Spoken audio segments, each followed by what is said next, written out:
We see patterns repeating from the macro level to the micro level. The study of fractals shows us that there are indeed certain patterns and relationships that repeat themselves in ever smaller configurations as we drill down toward the micro level. The macrocosm and the microcosm reflect the same overarching framework of existence.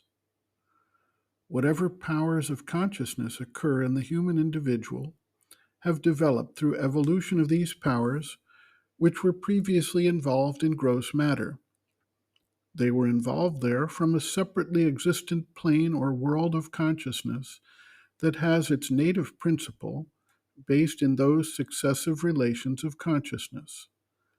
These higher planes are also not isolated or separated from the action in the human world. There is a constant pressure and interchange that occurs, whether we recognize it consciously or not. The individual can identify with the poise of the witness of nature, the Purusha, who is an observer of nature, Prakriti.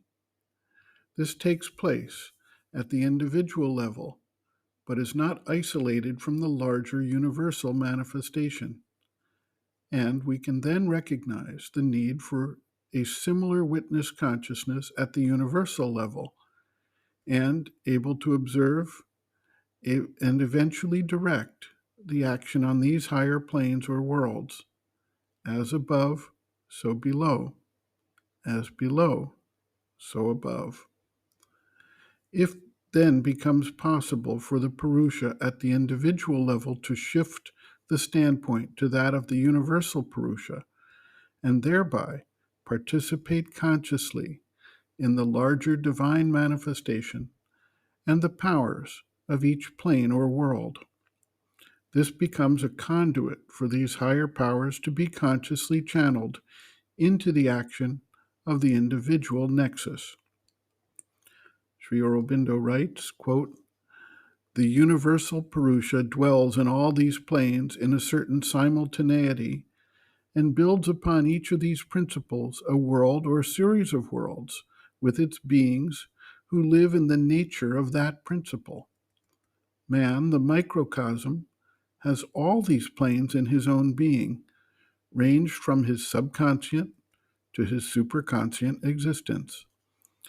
By a developing power of yoga, he can become aware of these concealed worlds hidden from his physical, materialized mind and senses, which know only the material world. And then he becomes aware that his material existence is not a thing apart and self-existence, as the material universe in which he lives is also not a thing apart and self-existent, but is in constant relation to the higher planes and acted on by their powers and beings. He can open up and increase the action of these higher planes in himself and enjoy some sort of participation in the life of the other worlds, which, for the rest, are or can be his dwelling place, that is to say, the station of his awareness." End quote. Reference, Sri Aurobindo and the Mother, Our Many Selves, Practical Yogic Psychology, Chapter 2, Planes and Parts of the Being, pages 11 to 12.